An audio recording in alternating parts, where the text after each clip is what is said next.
Selamat pagi. Apa kabar pemirsa TVR Parlemen dimanapun Anda berada? Berjumpa lagi bersama saya Alfat Rizky dan rekan saya Elisa Purba dalam program TVR 09. Tepat pukul 9 waktu Indonesia Barat kami hadirkan kepada Anda sejumlah informasi hangat dan menarik yang telah disajikan oleh redaksi TVR Parlemen. Inilah TVR 09 selengkapnya.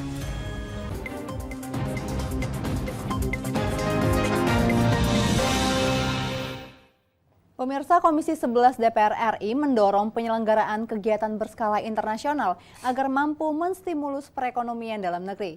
Event berskala internasional akan menjadi lokomotif untuk penciptaan kegiatan dan geliat ekonomi, baik di ibu kota dan seluruh wilayah di Indonesia. Komisi 11 DPR RI mendorong penyelenggaraan kegiatan berskala internasional untuk mampu menstimulus perekonomian dalam negeri.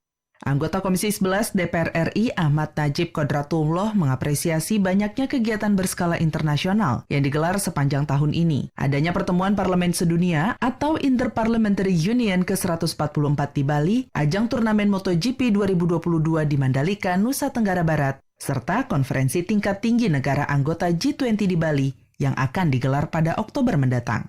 Hadirnya kegiatan-kegiatan berskala internasional, terutama di Bali, ya, ada G20, ada kemudian IPU, termasuk yang sedang sekarang diselenggarakan dalam beberapa hari ke depan terkait MotoGP kelasan internasional. Saya berharap memberikan dampak ekonomi yang menyeluruh, dalam arti tidak hanya dinikmati oleh kalangan tertentu, tapi bisa juga oleh masyarakat secara umum. Sementara itu, anggota Komisi 11 DPR RI lainnya Wihadi Wiyanto menyambut baik kebijakan pelonggaran PPKM yang diambil pemerintah. Dengan PPKM sudah longgar, ternyata juga Omikron juga sudah juga melandai, dan saya kira di sinilah pemerintah juga sudah melihat bahwa daerah-daerah yang seperti Bali dan segala macam juga sudah dibuka, jadi masuk ke Bali juga turis sudah mulai masuk. Nah, saya harapkan ekonomi bisa berkembang dengan baik. Oki Zulindra dan Temi, TVR Parlemen melaporkan. Pemirsa, beralih ke informasi selanjutnya, yaitu dengan terkait DPR RI menawarkan perspektif jalan tengah untuk menyikapi konflik Rusia-Ukraina. Dari sisi parlemen, sesuai dengan konteks historis, IPU sebagai lembaga yang mendorong dan memfasilitasi solusi damai melalui dialog dalam resolusi konflik.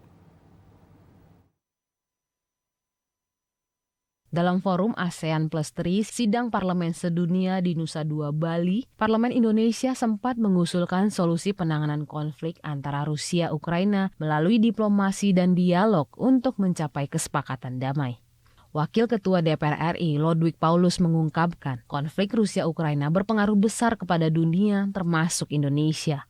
Untuk itu, Indonesia menganjurkan dialog antara kedua negara dalam menyelesaikan hubungan panas antara Rusia dan Ukraina. Usulan ini diharapkan bisa menghasilkan resolusi perdamaian yang bisa diadopsi dalam hasil sidang IPU ke-144. Kalau kita bersikap tentunya memihak ke salah satu, tentunya secara politik juga tidak bagus buat kita, ya. Dalam konteks menjaga perdamaian dunia, ya, kita sebagai negara non-blok juga, ya, itu tentunya melihat situasi nih, jangan sempat geopolitik ini berpengaruh kepada akhirnya pada geostrategi yang tentunya kita akan terapkan. Dalam kesempatan sama, Ketua BKSAP DPR RI Fadlizon menegaskan, usulan tersebut disepakati menjadi resolusi oleh pimpinan forum dan dibawa ke pertemuan Asia Pasifik untuk ditindaklanjuti sebagai usulan isu darurat dalam sidang IPU ke-144. Hanya menyalahkan dan kemudian tidak ada solusi, kita tidak akan menjadi satu jembatan bagi masyarakat, jadi people gitu ya, untuk mencari penyelesaian dari konflik tersebut. Nah, karena itulah kemudian kami mengusulkan ada mengedepankan the role of parliament. Fadlizon berharap resolusi yang dihasilkan nantinya tidak berpihak pada negara manapun dan mengutamakan diplomasi parlemen dalam menyelesaikan konflik. Dari Provinsi Bali, Tim Liputan TVR Parlemen melaporkan. Jangan kemana-mana pemirsa TVR Parlemen, masih ada berita lainnya yang kami siapkan untuk Anda. Di antaranya dari Komisi 8 DPR RI yang meminta pemerintah membuat perencanaan biaya haji secara optimal. Sesaat lagi hanya di TVR 09. Tugas dan fungsi DPR RI sangat penting bagi negeri ini sebagai pengemban amanat rakyat. Namun tidak banyak yang tahu apa saja fungsi dan tugas dari DPR. DPR mempunyai 3 fungsi pokok, yaitu legislasi, anggaran, dan pengawasan. Ketiga fungsi tersebut harus dilaksanakan dalam kerangka fungsi representasi yang mengedepankan kepentingan rakyat berdasarkan aspirasi masyarakat dan untuk kesejahteraan rakyat. Dari fungsi legislasi, DPR RI mempunyai tugas dan wewenang untuk menyusun dan menetapkan program legislasi nasional bersama dengan pemerintah, menyusun dan membahas rancangan undang-undang, menerima rancangan undang-undang dari DPD, membahas rancangan undang-undang yang diusulkan oleh Presiden ataupun DPD, menetapkan undang-undang bersama dengan Presiden, menyetujui atau tidak menyetujui peraturan pemerintah pengganti undang-undang yang diajukan Presiden untuk ditetapkan menjadi undang-undang.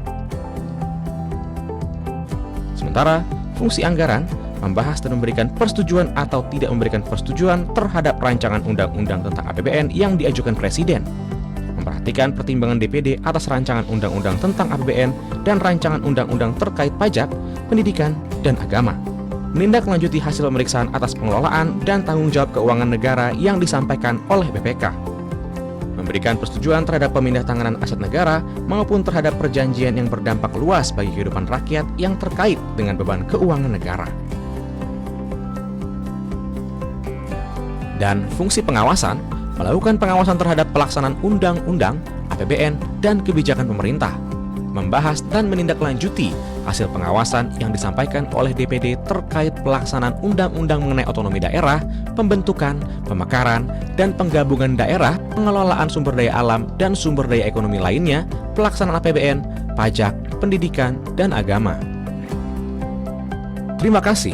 Video ini dipersembahkan oleh TV dan Radio Parlemen, Biro Pemberitaan Parlemen, Sekretariat Jenderal, dan Badan Keahlian DPR RI.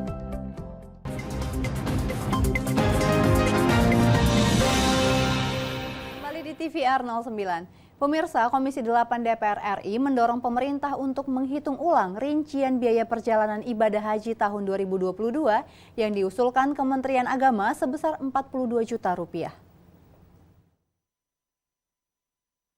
Komisi 8 DPR RI mendorong pemerintah untuk menghitung ulang rincian biaya perjalanan ibadah haji tahun 2022 yang diusulkan Kementerian Agama sebesar 42 juta rupiah. Usulan Kementerian Agama biaya perjalanan ibadah haji atau BPIH tahun 2022 sebesar 42 juta rupiah dirasa masih sangat tinggi dan seharusnya bisa dikurangi. Anggota Komisi 8 DPR RI Esti Wijayanti ditemui di Gedung Nusantara II Kompleks Parlemen belum lama ini mengatakan biaya perjalanan ibadah haji yang diusulkan Kementerian Agama tidak boleh membebani calon jemaah.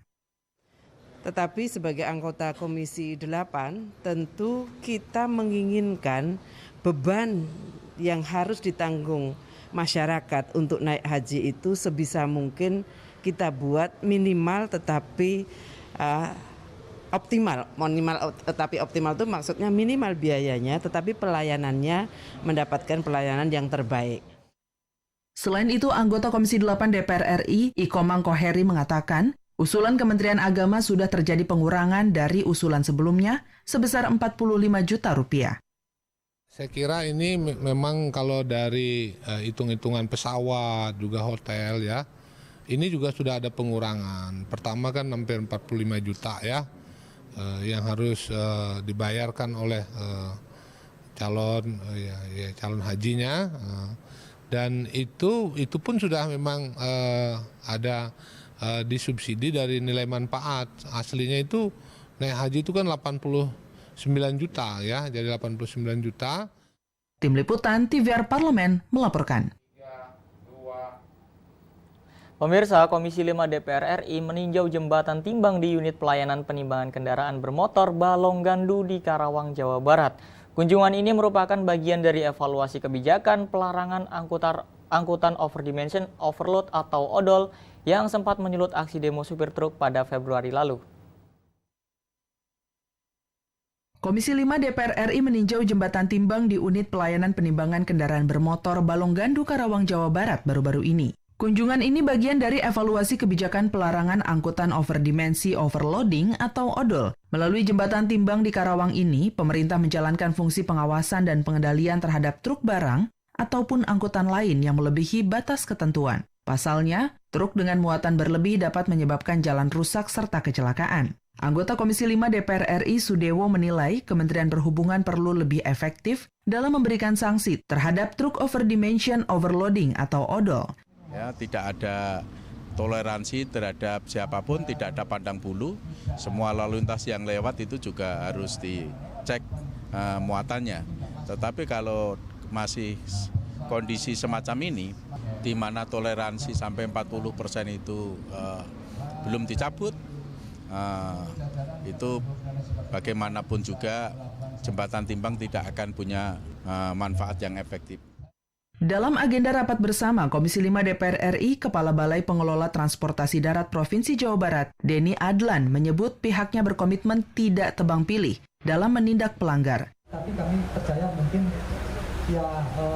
mungkin ada celah. Kami nggak tahu bagaimana oknum ya seperti itu.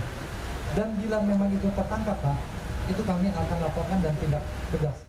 Jembatan timbang di Balonggandu ini merupakan proyek percontohan untuk diterapkan di 82 jembatan timbang di seluruh Indonesia. Dari Karawang, Jawa Barat, Akbar Prakoso, TVR Parlemen, melaporkan.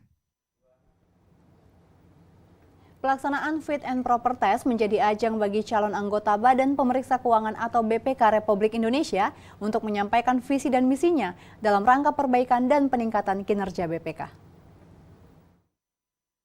Pelaksanaan Fit and Proper Test menjadi ajang bagi calon anggota BPK RI untuk menyampaikan visi dan misinya dalam rangka perbaikan dan peningkatan kinerja BPK.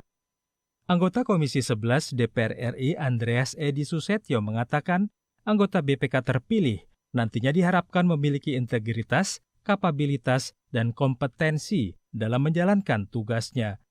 Andreas berharap anggota BPK tidak hanya mampu menguraikan masalah, tetapi juga mampu memberikan hasil pemeriksaan yang akurat, mengingat BPK adalah lembaga pemeriksa keuangan tertinggi di Indonesia. BPK itu adalah lembaga pemeriksa keuangan yang tertinggi, gitu ya. Nah, tentu dalam hal ini kita mengharapkan bahwa hasil pemeriksaan BPK ini mempunyai impact. Jadi bukan hanya sekedar mengurai kekurangan-kekurangan, tetapi juga bagaimana bisa secara ke depan saya itu memberikan dari hasil pemeriksaan tersebut langkah ke depannya bagaimana. Ini penting dan tentu yang kita harapkan itu impact-nya berdampak terutama di dalam misalnya pemeriksaan yang berorientasi kepada kualitas belanja. Andreas Edi mendorong setiap pemeriksaan masalah keuangan harus dilakukan secara efisien, efektif, dan tepat sasaran. Calon anggota BPK terpilih harus bisa memberikan dampak positif untuk hasil pemeriksaan keuangan negara. Fitian dan Febi, TVR Parlemen, melaporkan. Itu tadi pemirsa 5 berita pilihan dari redaksi TVR Parlemen. Jangan kemana-mana, sesaat lagi ada berita mendalam dari DPR RI yang memantau progres pembangunan kereta cepat Jakarta-Bandung. Informasinya sesaat lagi pemirsa, tetap di TVR 09.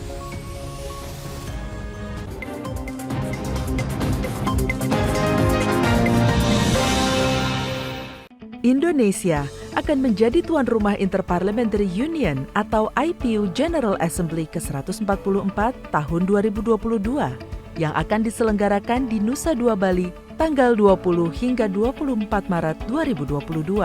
Pada penutupan IPU General Assembly ke-143 di Madrid, Spanyol tahun lalu, Ketua DPR RI Dr. Honoris Causa Puan Maharani meyakinkan seluruh delegasi sidang IPU bahwa Indonesia siap menjadi penyelenggara dengan protokol kesehatan ketat. The 144th IPU Assembly will be the second assembly after the pandemic, and we could not think of a better place to meet than in Bali. Indonesia has made great progress in tackling the pandemic. As of now, more than 87% of population in Bali has been fully vaccinated. Manfaat yang bisa diambil dari perhelatan ini adalah bangkitnya dunia pariwisata Indonesia dan masyarakat Indonesia dapat menyaksikan wakil rakyatnya menyampaikan aspirasinya ke forum global. Menyambut baik hal ini karena ini adalah momentum awal, momentum penting untuk pemulihan ekonomi, khususnya ekonomi pariwisata, dan Bali memang hampir sebagian besar kalau nggak seluruhnya sangat bergantung kepada sektor pariwisata. IPU General Assembly ke-144 akan mengangkat tema Getting to Zero, Mobilizing Parliament to Act on Climate Change. Memobilisasi parlemen dunia untuk beraksi di dalam persoalan climate change karena ini menjadi masalah yang semakin hari semakin serius gitu. Sesuai dengan fungsinya antara lain membuat legislasi yang memprotek persoalan lingkungan, persoalan iklim. Mari kita dukung dan sukseskan penyelenggaraan sidang IPU ke-144 di Nusa Dua, Indonesia.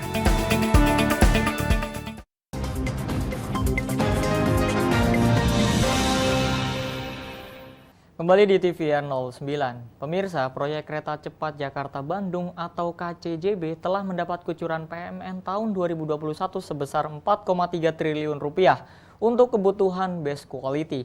Padahal awalnya proyek ini direncanakan dengan skema bisnis to bisnis dan tidak menggunakan APBN. Anggota Komisi 5 DPR RI menyoroti keras hal tersebut pemirsa dan mengingatkan PT Kereta Cepat Indonesia Cina atau KCIC selaku penggarap proyek agar mengoptimalkan penggunaan anggaran dari negara. Simak liputan mendalam yang telah dirangkum oleh tim redaksi TVR Parlemen. Berikut ini. Dalam kunjungan kerja spesifik ke Bandung, Jawa Barat, Effendi Sianipar menyayangkan terjadinya pembengkakan anggaran dalam proyek KCJB mencapai 27 triliun rupiah dari anggaran yang semula direncanakan. Pembengkakan anggaran ini harus diantisipasi agar tidak bertambah lagi. Belum lagi nanti dalam perjalanan tambah-tambah lagi nih Pak. Perpres 107 tahun 2015 kan tambah pelanan pemanan 7 triliun Pak. Belum lagi jalan baru 10% dan naik 27 triliun Pak. Jadi pesan saya kepada Pak Dirut, sering kejadian dari proyek seperti ini ditangkap dirutnya pada proyek Pak. Jadi proses pengadaannya Bapak jaga, Bapak betul-betul perhatikan. Anggota Komisi 5 DPR RI Hamka Bacokadi mengatakan PT KCIC perlu menganalisis kembali penyebab terjadinya penambahan biaya di luar skema yang sudah disepakati. Selain itu, PT KCIC perlu mengkaji secara mendalam faktor-faktor yang akan mempengaruhi potensi penumpang KCJB mengingat adanya rencana pemindahan ibu kota negara ke Kalimantan Timur. Di sisi lain, potensi penumpang juga perlu disiasati dengan membangun konektivitas antar moda transportasi yang baik seperti penambahan angkutan dari dan menuju stasiun KCJB. Itu harus direview semua, termasuk itu kajian-kajian yang harus dilakukan oleh konsorsium BUMN kita. Iya, harus dikaji lagi apa benar itu. Tapi menurut saya untuk sementara belum, saya kira asal dengan catatan konektivitas angkutan umum di Padalarang itu ditambah baik angkutan darat maupun angkutan yang lainnya.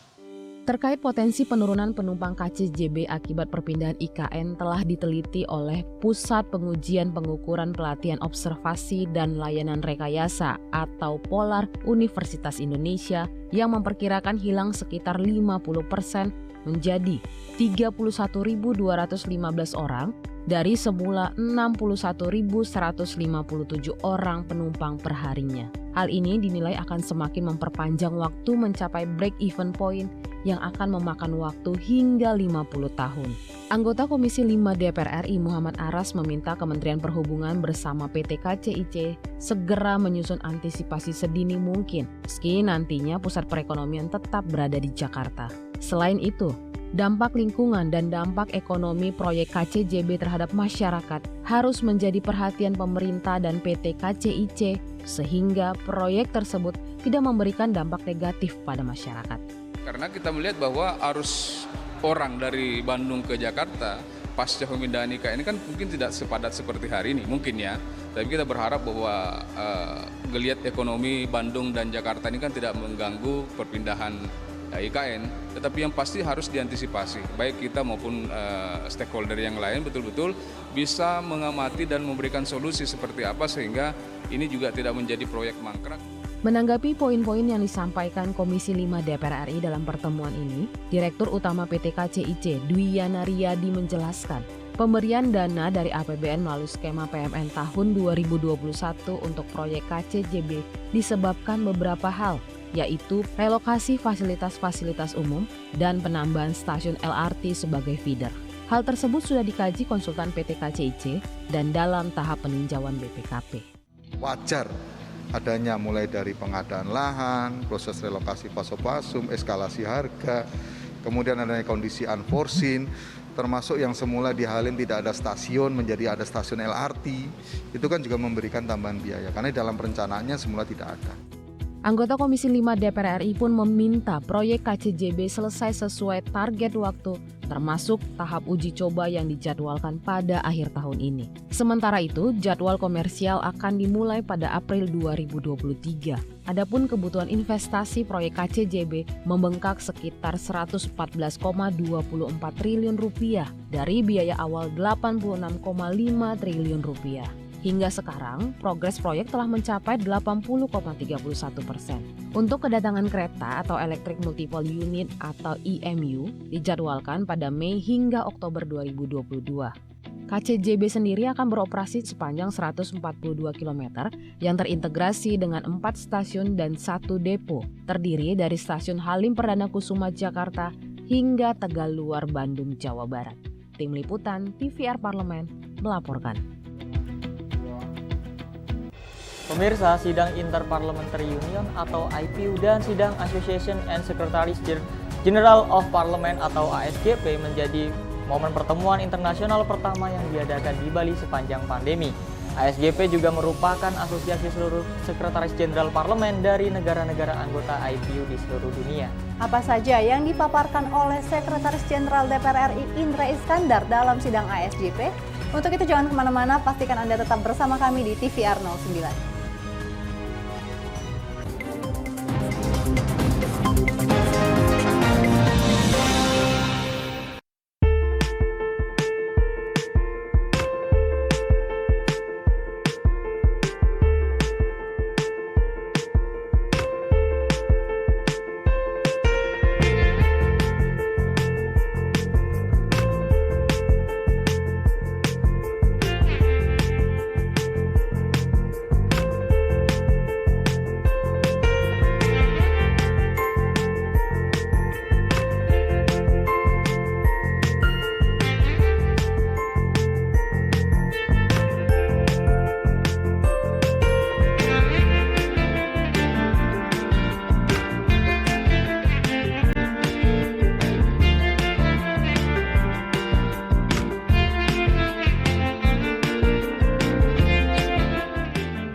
Ingat selalu protokol kesehatan dengan melakukan 5M. Memakai masker, mencuci tangan pakai sabun, menjaga jarak, menjauhi kerumunan, membatasi mobilisasi dan interaksi.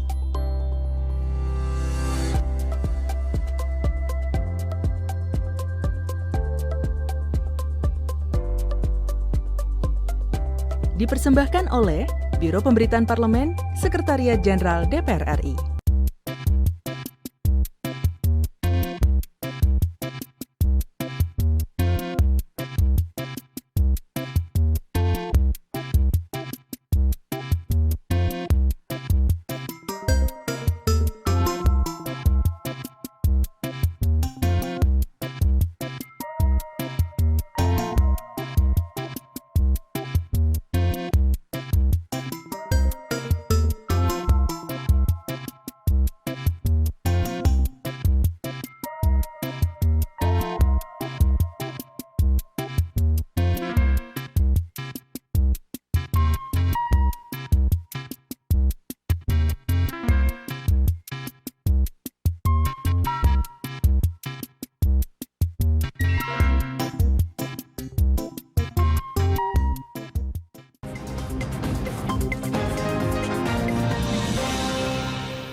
Kembali pemirsa di TVR 09, dalam sidang IPU ke-144 di Bali, Sekretaris Jenderal DPR RI Indra Iskandar menyampaikan kepada 87 sekjen parlemen yang hadir bahwa DPR RI berkomitmen untuk membangun konsep parlemen modern dengan menggunakan teknologi digital dan memperkuat akses publik dan serta memperkuat fungsi representasi. Selain itu, Indra Iskandar juga memaparkan DPR telah merealisasikan konsep green building.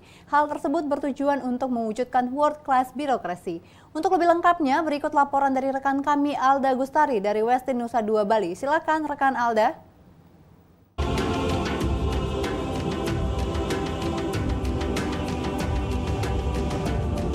Nah pemirsa, masih dari Westin Nusa Dua Bali dan pastinya masih melaporkan langsung tentang jalannya sidang IPU yang ke-144. Dan tadi kalau misalnya saya sudah memberikan kisi-kisi mengenai apa saja yang menjadi pemaparan Sekjen DPR RI di ASGP, sekarang saya sudah berdiri langsung di sini bersama Bapak Indra Iskandar, yaitu Sekjen DPR RI. Pak, kalau misalnya saya boleh nanya-nanya sedikit nih tentang paparan Bapak di ASGP tadi yang menuai banyak pertanyaan dan juga pujian ya dari Sekretariat Jenderal dari negara lain ini, boleh ceritakan sedikit nggak Pak tadi tentang pemaparan Bapak di ASGP? Iya, memang dua hal yang utama yang tadi saya sampaikan ya. Saya paparkan pada kesempatan pertama di seluruh Sekretaris Jenderal anggota IPU. Ada 87 sekjen parlemen tadi yang hadir. Inti yang pertama bahwa DPR RI berkomitmen untuk membangun konsep parlemen modern. Apa itu konsep parlemen modern? Terutama adalah sebenarnya penggunaan teknologi digital, kemudian akses publik, kemudian juga memperkuat fungsi representasi. Saya kira mungkin intinya di situ ya. Jadi arah ke sana tentu secara politik pimpinan Dewan kan sudah menyampaikan untuk terus memperkuat dan membangun DPR menuju parlemen modern gitu ya. Jadi isu itu sangat relevan dan aktual sekarang.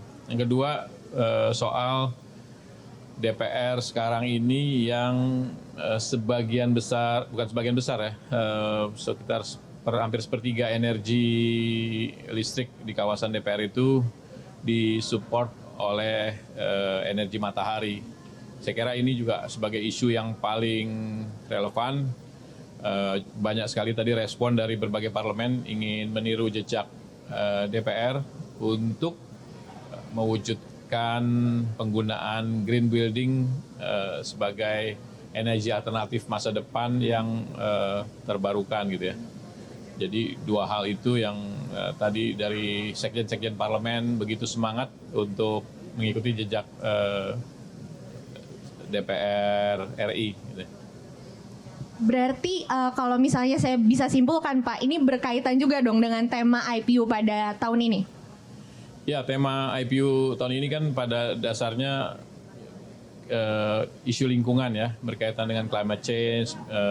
Jadi apa yang sudah dilakukan DPR tidak hanya ngomong dalam teori, tidak hanya di kertas, DPR sudah buktikan bahwa secara perlahan energi di DPR menggunakan energi matahari dan itu mungkin termasuk lembaga pemerintah atau lembaga negara yang mempelopori itu secara masif penggunaan energi surya ya, kantor. Dan Pak, ini juga tentang, tadi kan Bapak sempat menyinggung bahwa kita tuh semakin terbuka gitu. Parlemen modern berarti juga semakin dekat dengan rakyat. Nah, konsep parlemen modern ini menurut Bapak seperti apa sih? Ya, konsep parlemen modern itu adalah tentu yang pertama penggunaan teknologi digital. Penggunaan teknologi digital tentu dengan sendirinya itu kita mengurangi penggunaan kertas. Dengan penggunaan kertas tentu kita sudah ikut melestarikan lingkungan gitu ya. Konsep tentang paperless ini akan terus kita perkuat, bukan hanya untuk keperluan Dewan, tapi juga untuk di Sekretariat Jenderal secara perlahan kita harus kurangi ya penggunaan mesin fotokopi, penggunaan alat printer yang banyak setiap orang megang alat printer ke depan ini tentu akan dikurangi dan dalam waktu dekat seluruh pejabat eselon 1, 2, 3, dan 4 ini akan dibekali dengan gadget. Jadi berbagai informasi tidak lagi lewat kertas ke depannya, semua lewat cloud, semua lewat gadget. Semua bisa melakukan pekerjaan dimanapun, bisa di taman, bisa di kantin, bisa di pantai, bisa dimanapun. Itu juga untuk terus membuat teman-teman itu tidak bekerja dalam tekanan ya. Duduk dari pagi jam 8 sampai jam 5 sore itu adalah upaya-upaya untuk memajukan birokrasi yang dalam tafsir kami yaitu world class birokrasi. Nah, jadi kembali lagi tadi pada pertanyaan soal parlemen modern, tentu pertama penggunaan teknologi digital, yang kedua memperkuat akses publik dengan aplikasi yang ada. Tentu nanti kita ingin banyak berbagai informasi bisa diakses publik, keputusan-keputusan politik DPR. Yang ketiga tentu memperkuat fungsi representasi kepada rakyat. Nah, fungsi representasi ini tentu bagaimana nanti anggota dewan bisa menyerap aspirasi di konstituennya, itu dibantu dengan peralatan digital. Konstituennya bisa menyampaikan pesan kepada anggotanya melalui gadget, melalui informasi digital. Jadi akan tersambung gitu ya, aspirasi publik melalui media digital. Terakhir nih Pak dari saya, apa sih sebenarnya yang menjadi poin penting yang dibawa oleh ASGP di IPU tahun ini? Ya, ASGP ini kan Asosiasi Sekretaris Jenderal Parlemen Dunia ya. Jadi tentu ASGP ini adalah satu sistem dukungan kepada Dewan, dimanapun di parlemen manapun gitu ya.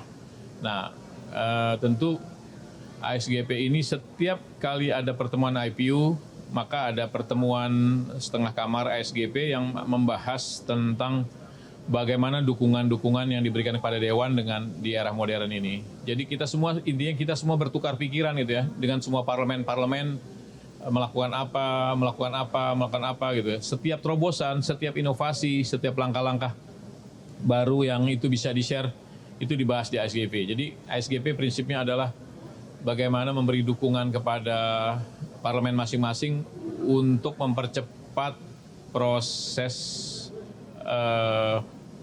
kinerja Dewan atau parlemen masing-masing.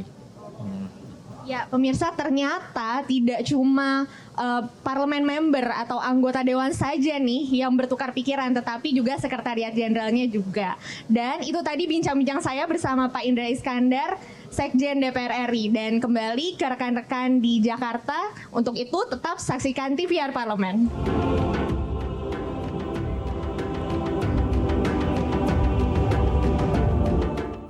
Terima kasih rekan Alda atas laporannya dari Nusa Dua Bali. Nah, pemirsa, di penghujung acara kami informasikan kepada Anda agenda DPR RI pada hari ini, Selasa 22 Maret 2022. Yaitu yang pertama, pukul 10 waktu Indonesia Barat, Komisi 1 DPR RI akan mengadakan rapat kerja dengan Menkominfo. Dan di waktu yang sama, Komisi 6 DPR RI juga akan mengadakan rapat panja atau panitia kerja BUMN Energi guna membahas rekomendasi panja terkait energi baru terbarukan.